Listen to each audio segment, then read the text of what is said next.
Welcome and thank you for joining us for our broadcast, Exploring Implicit Bias in the History Social Science Classroom. We are in Module 3 right now, looking at exploring the ethnic transformations of California. If you watched Modules 1 and 2, you've gotten more background leading us to this place on how to use inquiry-driven instruction in the ethnic studies classroom and identifying bias.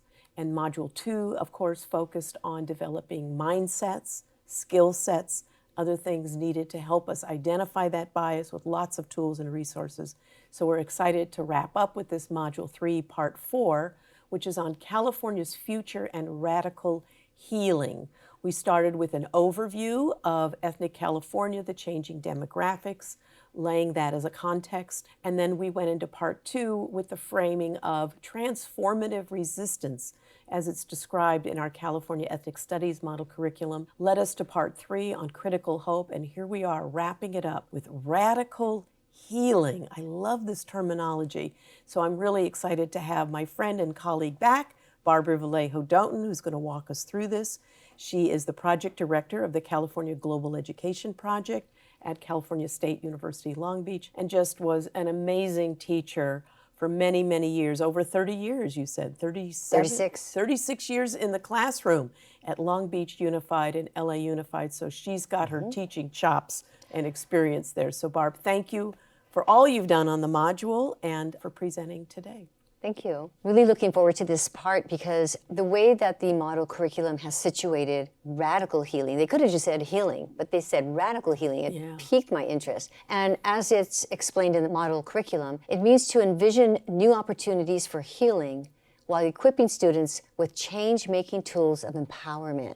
And once I read that, I just thought, civics, that's what civics is, right? And so looking back at the C3 framework, which is the 10-year anniversary of that this year. Oh my gosh, I didn't even realize that. So for 10 years, we've had this wonderful framework to help guide our pedagogical strategies towards more inquiry, but also taking informed action and communicating those conclusions. So this part of the module is going to kind of intersect with that part of the C3 framework. And I know in Module 1, Michael did a wonderful job at explaining what all that was. So what does it state in the Ethnic Studies module curriculum around radical healing? Ethnic Studies educators democratize their schools by creating a learning environment where both students and teachers are equal active participants in co-constructing knowledge. This is underscored in the instructional shift of citizenship to become civically engaged in our democratic society. Lots of active verbs there, right? And that, I think, is what is the foundational piece of the radical healing. Is the radical part, I think, is actually coming to realizing the democratic promises and values that were embedded in our Constitution and Declaration of Independence for all people. Yes, and to clarify the term citizenship, we're not necessarily talking about formalized American citizenship, but anyone's living within the United States. Right. As a citizen, lowercase c. Lowercase c. Yes. Yes, thank you. And so one of the things that caught my eye also when I was putting this part together was the work by Myra Levinson. And she wrote a book called No Citizen Left Behind, I think it's 2012, from Harvard. And she created this term called action civics, which is really speaking to, civics is not just writing a letter to your congressman, that's all well and good, but it's also taking action in different ways. So we're going to explore what that looks like along the line of an ethnic studies lens. But she presents this cycle of action civics inquiry, which I thought mirrored really well with the C3 framework. It's about acquiring the knowledge that is needed to make change happen and looking at different cultural funds of knowledge to also inform that. It's about practicing and applying those skills. It's about developing empowerment and also thinking about what is it that I can do to make a difference. And then it's reflecting on the activities and the learning that has been going on in this cycle. And it's reiterative. It just keeps going. There's no end to this because we keep trying to improve.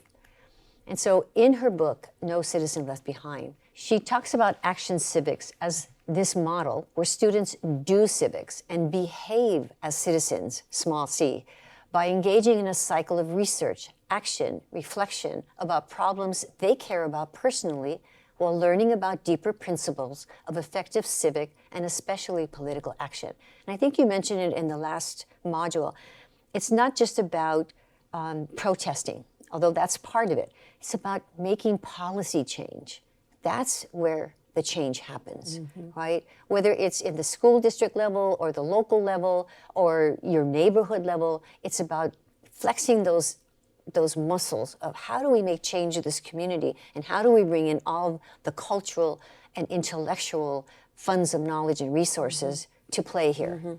We've seen lots of great examples of young people doing community service, service learning, wonderful projects. But what we found in our experience over the years is that those tend to be kind of short-term solutions.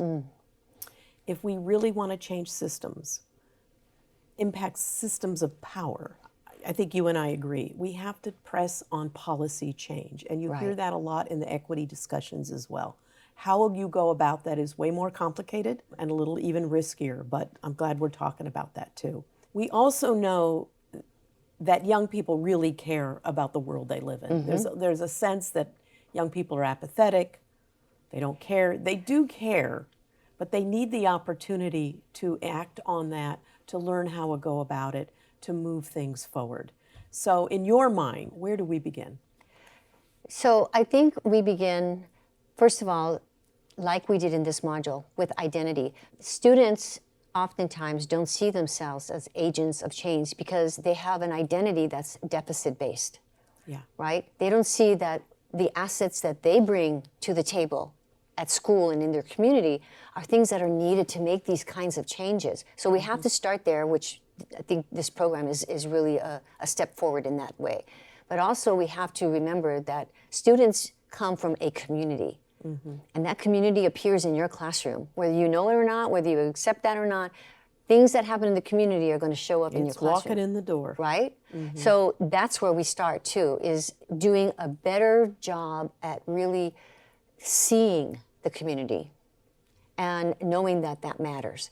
So I looked at this idea called participatory asset mapping. And I know Sandy talked about community mapping in the second module, but this is a little different. Participatory asset mapping provides students and their communities with an opportunity to recognize and acknowledge their strengths, assets, while also learning from other community partners about diverse perspectives of the community, gaining a greater understanding of critical issues, and promoting the community's potential to grow from within itself.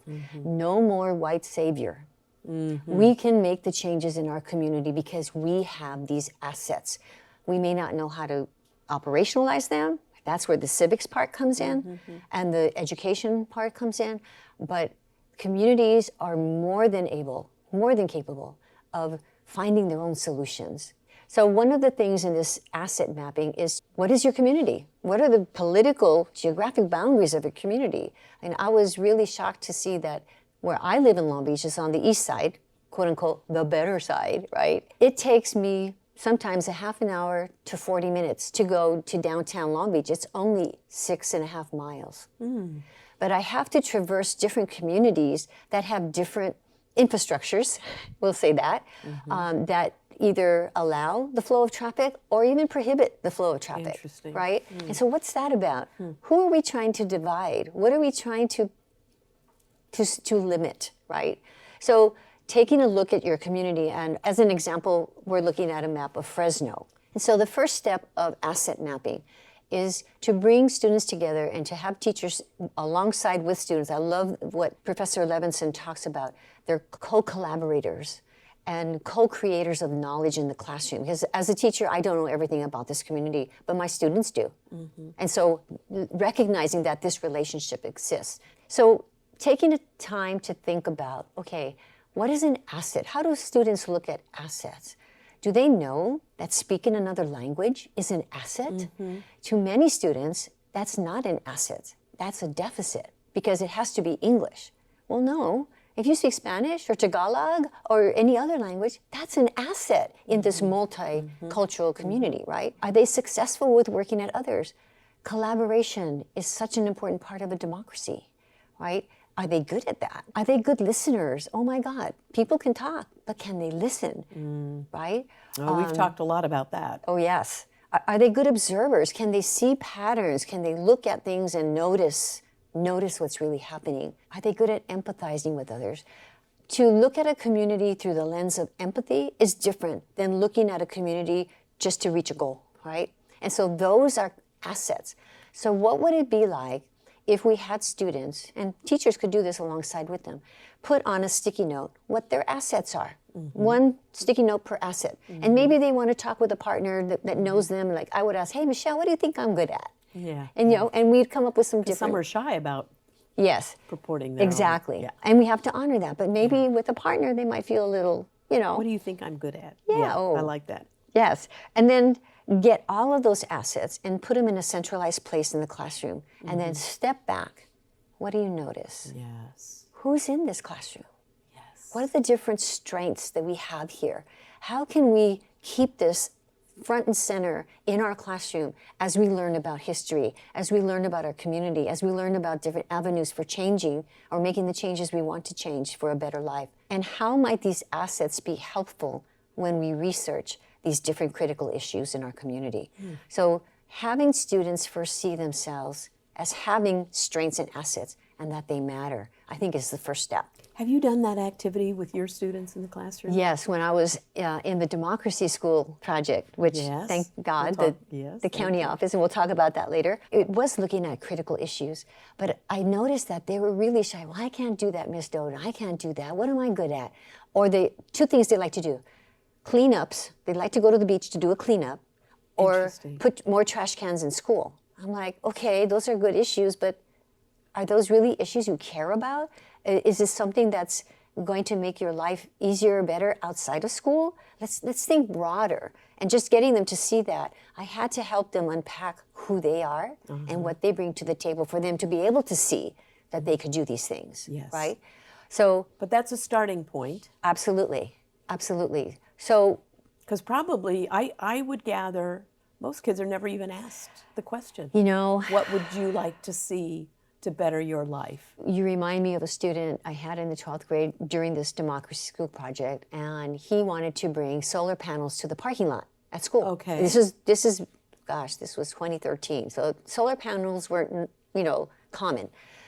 And I said, okay, how might you go about doing this? And he went, well, I'm not good at this. I said, you're a pretty good talker, right? Yeah. How might you use your discussion skills to help bring this idea of putting solar panels on parking lot structures for the school? How might that help? How might that work? So he did, and I still remember the smile on his face. Miss Doden, I went to the principal and I talked to him about this, and then he sent me to the district office, and I talked to them about this, and then they they sent me to Southern California Edison, and so I have a meeting with this person at Southern California Edison, and he was just beaming, and his eyes were glowing, and he was excited, and I'm like, great, let me know how that works. I'm here to support you, but it seems like you have it under control. On the path. Right? Nice. So if no one ever asked them, those kinds of experiences are life-changing. It is, and we do. We were one of the first schools to have a solar panel and an electric charger for the cars. We had one, but it's a start. Yes. And it's still there. I go back to the school and I supervise student teachers there, and I just look at that. Oh, that was Manny's job, right? They should name it after him. They should. The Manny solar panel. Right. But you're right. If we don't start to provide these opportunities and ask students, what do you think? What do you want? And how can that happen? Then, yeah. And I think that's an exciting outcome of ethnic studies, because all of these issues are going to surface. Yes. And kids are going to say, well, that's still happening. Well, that's still happening. Well, that's still happening. Now what? Do I just write an essay and I'm done? Well, in some classes, yes. Yeah, and that's our standard. But what can we do? But we'll talk about the how too, because that's important. So when you're looking at having students identify what their assets are, then you bring that to the table and you say, okay, if we have all these assets in the classroom, what are some critical issues you'd like to address using these assets? And so I found it helpful to have an inquiry or an issue. So the example I want to use right now is, what is my community's access to healthy food and safe recreational spaces? So students could relate to healthy food and they could relate to recreational spaces. And they have opinions about healthy food and safe recreational spaces. So why not start there where they're interested? Or even ask them, where do you like to start, and then kind of connect it that way. But for this purpose, let's play with this one. If you're talking about healthy food and safe recreational spaces, who in the community might know about that? Where might we get some help or support or even knowledge, right? So looking at what I call the usual suspects, the nonprofits, the government institutions, the community centers, but how about neighbors and family members? I had people living on the west side who had been there for 25, 30 years. They knew stuff. They knew their community. They knew what worked and what didn't work. Why not kind of delve into that fund of knowledge and raise that to the level of a report from the city council saying that there are no recreational spaces on the west side? No, duh. Tell me something I don't know. How are we going to fix that, right? And so really getting them to look at maybe other sources, other assets that aren't on their radar yet, right? And then having them come up with some. And then in small groups, you can have the students research and identify what are those assets in their communities. And this is where you could either have them do surveys, go to family members, talk to the cop on the beat. There was always a police officer on the corner of Santa Fe and where Cabrillo was. And that police officer knew a lot and was in touch with members of the community. I had to give them a lot of credit. Long Beach PD did a really good job at interfacing with the community and not just being in their squad cars, right? And so getting that information also is empowering, right? They're learning skills. They're learning how to create questions, how to pose questions, how to receive them, how to write them down coherently, how to analyze them, how to look at them for patterns or what are they inferring or implying. It's a lot of high-level skills there, and all in the service of civics, right? Yes. And then the other thing I thought was important is that it's not enough for each student or groups of students, however you want to format that, to gather the data, but to make it transparent. So how are we using technology to make sure that kids in that classroom had access to everybody's data? So I thought about something simple, a digital notebook that I would post on the school website or my part of the school website, where kids had access in a Google Classroom to look at, what did Michelle find? Oh, Michelle found this. What did Annalisa find? Oh, she found this. Wow, I hadn't thought of that. And just kind of share information and build that fund of knowledge about what is out there. Yeah. Yeah, they have to do the homework, do the research. They have to do their homework. Right, before they jump into something. Right. We don't want them jumping into something because that's the let's protest, okay, it's done, now what? Yeah. Right? And then map the data. And this is where it's a little bit different than what is in Module 2. So we're mapping the data for assets. It's one way to say, yes, at the west side of Long Beach, and I'm just using that because that was my experience, there aren't enough recreational spaces and there aren't enough places to get healthy, fresh food. How about if we start up what there is?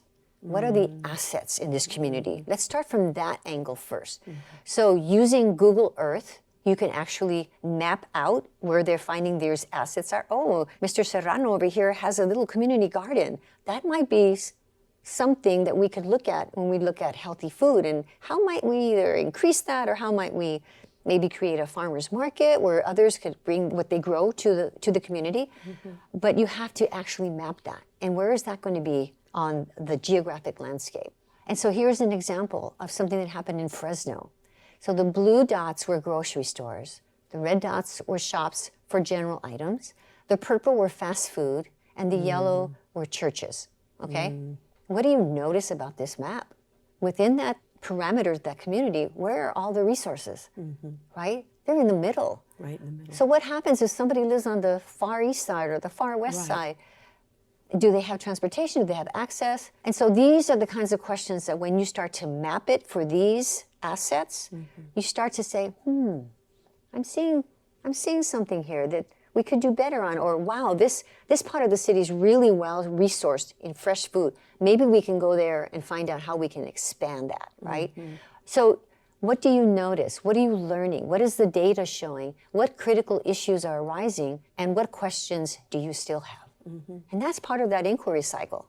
And so they gather the data and they're trying to say, okay, so what does this mean? How do we kind of interpret it in our analysis. So there's this tool that I adapted, and it's really just a way of putting down the data. So at the top, you see the inquiry question. What is my community's access to healthy food and safe recreational spaces? And I'm going to use the West Side again.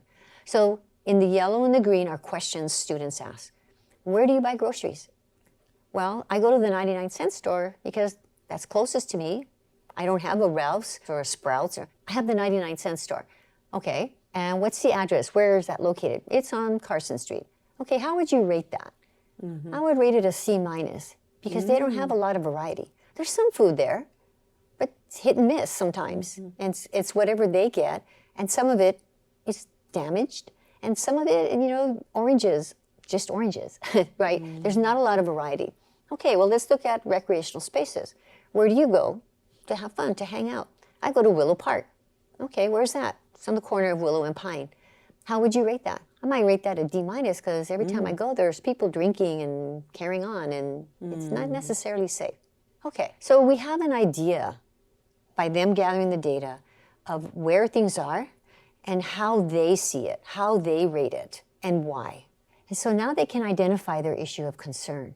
Once they've mapped out the strengths in their community, they identified concerns that arise from the assets mapping, they can now identify a critical issue that they'd like to address and then create a plan for action. In the model curriculum, part of the goal of ethnic studies is to cultivate empathy, community actualization, cultural perpetuity, self-worth, self-determination, and the holistic well-being of all participants, especially Native peoples, Black, Indigenous, and people of color. And by looking at your community in this way, you are self-actualizing your community. You are identifying your self-worth. And by taking action, and we'll talk about that in the next few slides, you are becoming self-determinative.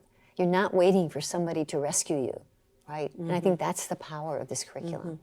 I agree. We've seen some great examples. So what can you do? How do we communicate conclusions and take informed action? So what you're describing is once they've identified the assets, the issues they want to address, there are very important strategic next steps to follow in order for them to engage in informed, responsible, effective ways, right? Right. So their approach needs to be informed, do the homework, it has to be responsible, and you want to choose something that's going to work, that's going to be effective, or has the best chance of working. Right. Because sadly, sometimes kids will go through this whole process and come up short. The city council doesn't want to adopt their proposal or whatever it is. And then we have to talk to them about, well, you don't want them coming away feeling disempowered No. or negative, never doing that again, right? This is all part of it. This is all part of the system. Let's reflect, what did we do? How could we reapproach this in another way, and with another group, with another stance? So Right. keep it on. Keep So that going. analysis lens is always there, but you're reminding me also that we have to be able to help students understand to play the long game, Yes, right? that's a better way Some of saying things it. are obtainable in a quick manner, Yes. but others, we have to play the long game. And the resilience and the persistence and the dedication that takes, I think, is really important that we start to instill in our students. I was having a conversation with Dr. Robert Cooper from UCLA. I'm doing some work with him and others around bringing equity into schools, especially looking at the 9th grade classrooms. When kids go in the 9th grade, maybe there's 1,000 of them. By the time they're seniors, half of them have dropped out, gone, whatever. So looking at how equity can help boost those numbers to make sure that most, if not all, of those students graduate, right? And I asked him, I said, Dr. Cooper, this is hard work. And it seems like sometimes we're taking one step forward and 2 steps back. Yeah. How do you get up every day and do this work? And he's African American. He says, Barbara, I'm playing the long game. Yeah. What if King would have stopped at this point, right? Yeah. Or Cesar Chavez, what if he would have stopped at this point, right? Because they had many reasons to do that. Oh, many, it would have been easy. barriers It would have been easy. to just, okay, not the right time, I'm out of here. Right. But what a wonderful lesson for students who I think all of us are really like instant gratification. We want it now. Well, that's what you're reminding me of, this persistence. Yeah.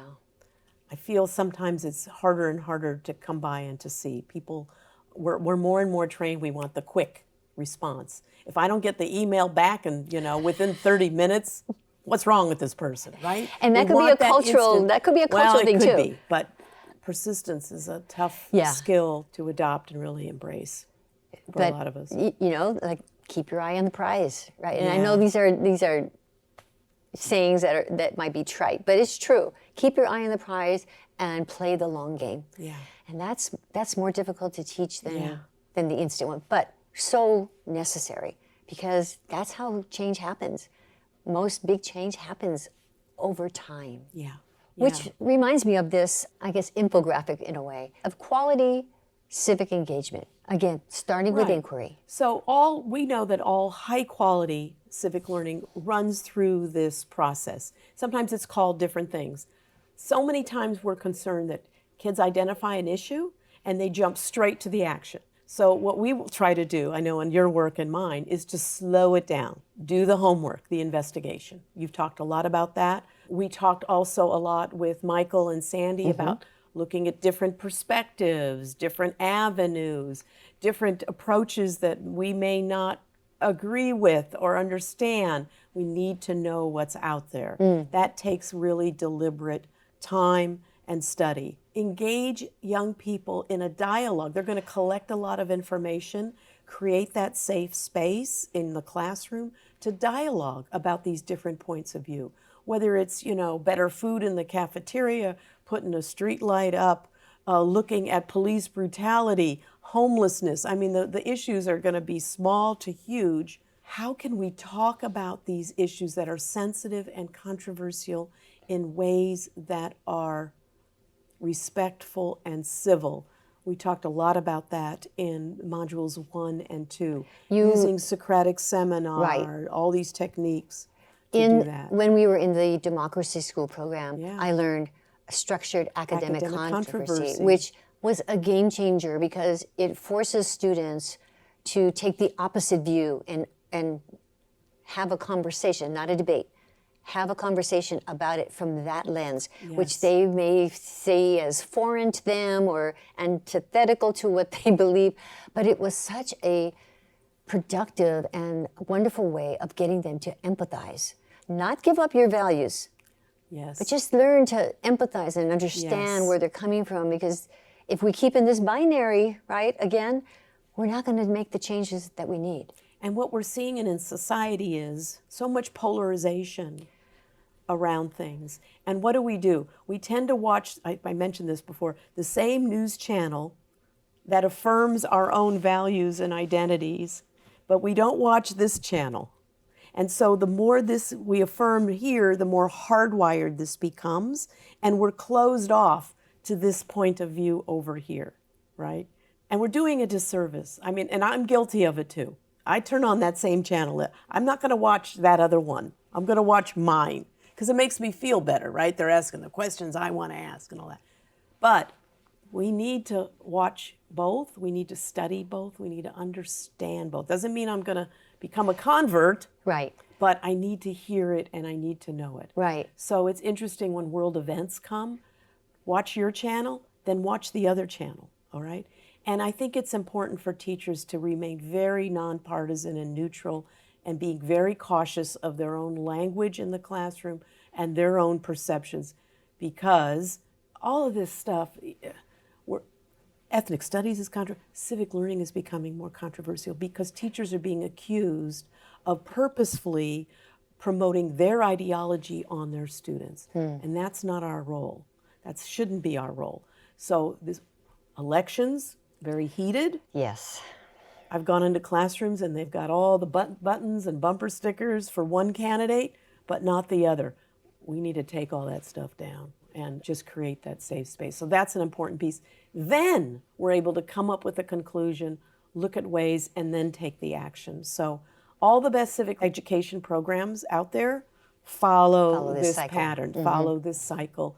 They call it different things, but that's what has to happen. And the wonderful part of that, and I know Michael talked about it in the first module, is that after taking informed action, you might have more questions, right? It could start all over again. Starts all over again. But I think that's democracy, right? That's the way it should be working. That's the way it should be working. Okay, so when we think about taking action, and I'm glad you mentioned that, I know that many of my colleagues at my school, when we were going through the democracy school program, they were a little fearful, concerned about, what do you mean take action, Barbara? You mean they're going to walk out of my classroom and do a protest? I'm like, I don't know, maybe, but I'm not necessarily saying that that's the way. Is that going to be effective? Yes. Well, and that's part of the analysis, right? To put that up against those two qualifiers. Is it effective? Will it be effective, and is it responsible? Or how can it be effective, and how can we be responsible as we do this? So here's a menu of civic action that might be considered. Yes, there's holding a protest, but it's also something like launching a social media campaign or educating peers through workshops. Sometimes the civic action is informing your community, right? Or getting involved in election as a volunteer. For the first time, I volunteered to help work the polls for the 2024 presidential election. It's my first time, and I'm like a little concerned, but I think that's part of my duty, right? I have the time now, and I can sit in the auditorium for a few hours, for a few days, because that's what being a citizen to me means. You brought up the voting thing too. I mean, a lot of people do not vote because they feel their person lost, so why do that again? Yep. They feel it's not going to make a difference. But we know, particularly now, voting really does matter. Right. And some of these decisions on who's going to be in the policy role, who's going to be the power brokers, is decided just with the simple majority, not much wiggle room at all. Right. But yet we see the age group with the lowest voter turnout is still 18 to 25. Although they're getting better. It's getting better. The midterms, they showed up Midterms more. is, well, that's another issue. And it's not just the national elections, it's the local and the state ones too. Right. Right? Right. So. Yeah, when only 30% of the electorate show up to vote for a mayor. That's, yeah. And you're wondering why such and such doesn't happen in your city? Why is there homelessness? Yeah. Well, yeah. Well, and I think going through these processes and having students do the action civics, like Dr. Levinson is stating, helps them to see that that connected. They do matter. Their efforts, their votes, their ideas matter. Yes. So I'm going to have you help me with a little bit of these. I know a few of these. I mentioned the California Democracy School, which was a wonderful program that got my entire district to change policy around, in this particular case, 11th grade course outlines. When we had our junior thesis, they had to have a civics lens to that. So that was big, right? We held town hall meetings on topics that the students were interested in. I got interdisciplinary groups of teachers to engage in that. And we got a lovely banner that said that we were one of the first democracy schools in LA County, thanks to Michelle and the work that you're doing here. It was a great program, and it's still running. Yes. And basically we recognize either elementary, middle, or high schools who have institutionalized that cycle across an entire grade level, so that every student goes through that at least once while they're at that school. You wouldn't think that's a big lift, but it is for a lot of schools. It can be all the third graders at an elementary. It can be all the science courses for 7th grade. It could be all the English 8th grade classes. It can be all the government classes in high school. But it doesn't matter what subject or what grade level. We want all students to walk through that cycle at least once while they're at that school. And so we've got several dozen now have been recognized, and there's training available. We have a big showcase each year in May at the Richard Nixon Presidential Library with plaques and banners, and we have all of the materials too on our laco.edu website, so look for that, California Democracy Schools. The compendium on the left of that, on the upper left, we talked about that earlier with Michael. This was an attempt to take our history social science framework from 2016. We culled out from that framework different lessons of history and tried to come up with some civic action activities that would connect the past to today and walk people through that cycle. That's available for free. And that's K-12. K-12. Mikvah Challenge is another, and there's many civics, we haven't listed them all, so our apologies already. It's not exhaustive. Mikvah Challenge has action civics. They spend a lot of emphasis on what they call soapbox speeches, on getting kids to articulate issues, because being able to communicate your issue and your need in public forums is an important skill set. It's critical. Yes, so if you're speaking to your school board, how nervous are we talking to our school boards? Grown adults in the school districts, right? Absolutely. Yeah. Imagine a 12-year-old getting up there, right? Sometimes the elementaries are fearless I was going to say, than the older ones, I see some right? fifth graders do wonderful jobs yeah. at standing up to power. I know. To be young. And It's heartwarming. I know it is. Anyway, they have great programs. The Center for Civic Education you see here has been in existence for a long time. Wonderful programming. We the People program, learning about the Constitution. Let's not forget, kids need to learn as a foundation those constitutional principles, our history, as good or flawed as it is. They need to know how the United States became a nation. They have the We the People. They have Project Citizen, Yes. which I really love and grew up on. It takes kids through that cycle to impact public policy. Do they still have the congressional simulation? Yes, they do, as part of the that We was the People powerful. program. Yeah, did that many years. Yes, congressional hearings. They have great programs too. They've done a lot of international work as well. Yes. And another favorite is Teach Democracy, which is a new term. They formerly called Constitutional Rights Foundation, but if you know civics, you know them too. Yeah. Mock trials. They walk through that cycle through a program they call CAP, Civic Action Project. And see, a lot of these resources are free, online, easily available. We have even training modules for free on our California Democracy School site. So there's no reason not to just grab onto some of these things and use them in the regular context. But what excites me about ethnic studies is it's raising that interest and surfacing issues that are near and dear to our students' hearts that they've lived with. It's their lived experience.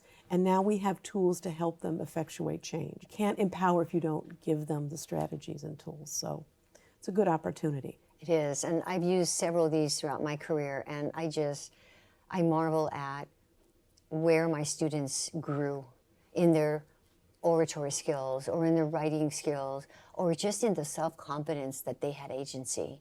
That's powerful. Well, we go into schools when we get an application for a school to be a democracy school. We go out and we visit with students and parents. It's almost like a distinguished school visit. Yeah. Hopefully less anxiety. And the things that kids will say, I didn't think my voice mattered at all. I didn't think anyone cared about what I thought. One of the schools had a big forum where they all did soapbox speeches. And this was a largely immigrant population, a lot of Latino students there, new immigrant families coming in. And here were these very shy, many limited English, many fluent, up on this stage in front of the entire student body, talking about their personal experiences, sexual harassment, coming out as gay. I mean, very personal things. And I think the courage of these kids to get up there to talk about that and then talk about what they want to do to make the road easier for others. Isn't that what it's about? It's what it's about. And I was curious, I'm looking around this auditorium, you know, because kids are uncomfortable. I'd expect to hear snicker. You could have heard a pin drop. They had established a culture of empathy and sensitivity. They were listening. We met later with the parents of some of these kids. And this is a story I just have to tell. Some of them were new immigrants to the country, no English, they're translating. And this was at a period of time when a lot of immigrants were being picked up off the street. Right. Remember, there was a very sad time. Right. And here I'm asking these parents, if there was any time for you to want to be invisible, it would have been then. But yet here's their 14, 15-year-old child up on a stage broadcasting their whole life.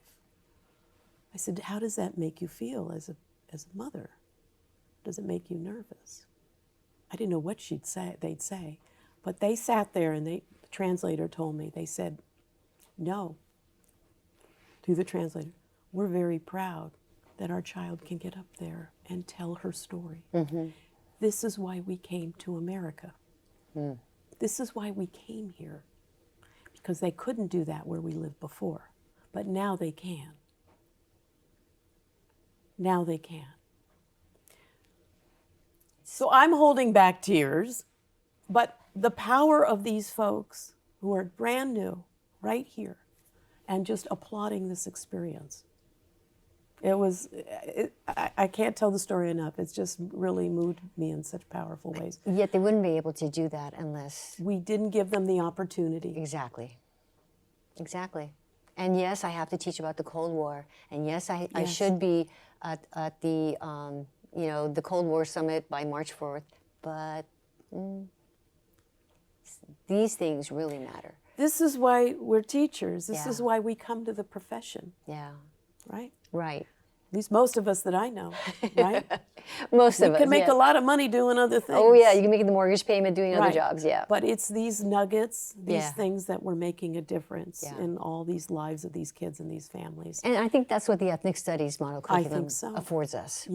right? The space to do that. And through this program, now they're getting some steps. Yeah. Tell us about these programs, So Barb. sometimes it's hard for students to think about, what is a critical issue in my community? Because they don't see certain things in a certain light. So there are two resources here. One is called Kid Governor, and it's a civics program. It's housed in Connecticut, but each state nominates a governor from that state, and they're elementary Wow. students, they're 5th and 6th grade. And then they're nominated because they're voted on by something that they did. So I was reading one state, I think it was Nevada.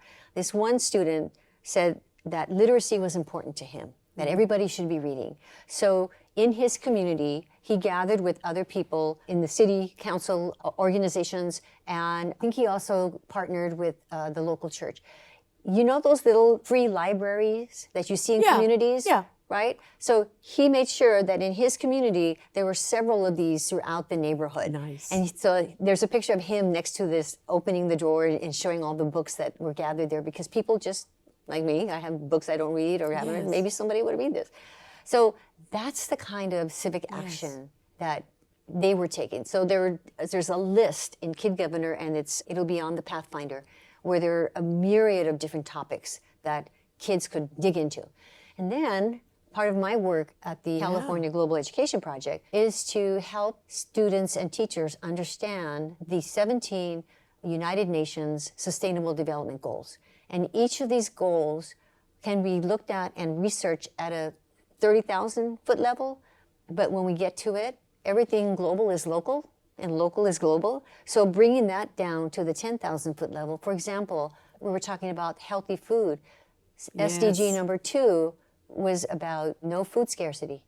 Well, in my community, it was really hard to get some really good healthy food. There was Popeyes on the corner, fast food places all over, but nothing with fresh food, not even a farmer's market.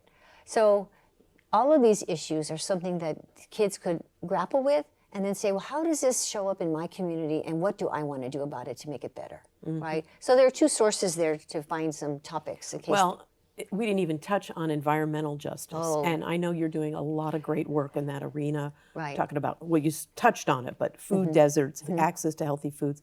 Why are these communities getting sicker than others? Right. Here we go, right? Right. We can have a lot of discussion and great work around that. Right, too. and I think I touched upon it when we talked about the warehouses that are being built in the Inland Empire right next to communities. So the air pollution, the noise pollution. We also talk about heat spots. So in certain parts of the city, it gets really hot during the summer, right? And we've had record heat. There are many people who don't have air conditioning, and people of color, not only BIPOC community, but the elderly, which I'm now a member of. Oh, right? don't say So, that. and I can understand. So what are we doing to help mitigate the impact of heat for these communities who can't afford central air and heat? Right? So that's another environmental issue. But in summary, when we talk about radical healing, by focusing on student inquiries around relevant issues of concern in their communities, students and teachers begin in radical healing process and become equal active participants in co-constructing knowledge. This enables students to become recognized and valued as knowledge producers alongside their educators, while simultaneously placing an emphasis on the development of democratic values and collegiality. We're in this together. We don't have anyone to waste. So we need to start to open up those narratives, open up the assets that we have in front of us. What are the critical issues in the community? Yes, I have a curriculum I'm going to teach, but it's not mutually exclusive from what we're seeing in the community. There are ways to make those connections at intersections. Yeah, I agree. I agree. So looking at student-led inquiries, whether it's students growing a garden, right? I remember at Cabrillo, one of the democracy projects, because they lived in apartments, they created balcony gardens, and they cut those quarts of soda. They cut the bottom off, they put dirt in it, and they hung it with the nozzle down. They hung them on these different racks, and they were growing cilantro, they were growing basil, they were growing different spices that were herbs, culturally relevant to them. And so they had a fresh resource of fresh herbs, right? They didn't have to spend money on They it didn't in have to store, spend money, and for other they things. learned about sun and how a plant grows and the soil and what you have to do. I mean, there's a lot of science there. So there's the intersectionalities of all the disciplines in this work is really, I think, strengthening the relevancy of education. We can't teach in silos anymore. Everything's connected, and we need to help students understand that. Yeah, I agree. So the overarching title of these modules is around implicit bias. And we've gone way beyond that topic, starting with recognizing our own implicit bias, getting kids to recognize their own identity and their own biases is a starting point for all of the work that can go on that we covered in these 3 modules. So thank you, Barb, for bringing us full circle and helping us see how ethnic studies is a constant. It's a construct that can energize and engage young people in civic education, civic action, projects to address the issues that are impacting not just them, but all members of our society. And by surfacing, recognizing, and appreciating all these different identities of our students and others, we can lift up those underrepresented voices, work together for all members of our society to realize the democratic ideals of freedom, justice, and equality for everyone. I think it's the goal of civic education, it's the goal of ethnic studies, and I think we can all play a very important part. It feels like a big lift, baby steps. Right. Baby steps. Right, and I want to thank you for doing this courageous work because it takes courage to do this work. So thank you for providing the opportunity and the space for us to do this work. I think it's critical, and I look forward to seeing the benefits of the work that's now starting here. Well, we're starting to see benefits in many schools that have been doing great civic education up until now, but now moving into the ethnic studies realm. So yeah, we need to be appreciative of the teachers who are brave, but also their administrators who are brave. Right. Because they're on the front lines. Right. The kids will go home with things, the phones will come to the office. So administrators, school board members, all members of the school community who are supporting this, it's important. We're seeing some embattled school board meetings. It's taking some real courage to get those right messages out. Well, hopefully this work will help make that a little easier. Well, that's our passion and our goal, so yes. We hope that these 3 modules of this program will assist you in achieving the goal for the students and families of your school community. Thank you to Barbara Vallejo Doughton, Sandra Line, Michael Sabin, and joining me in this effort. And thank you for everything you are doing in small and big ways to help all of us grow and live in a world of peace, diversity, recognition, and respect. Thank you.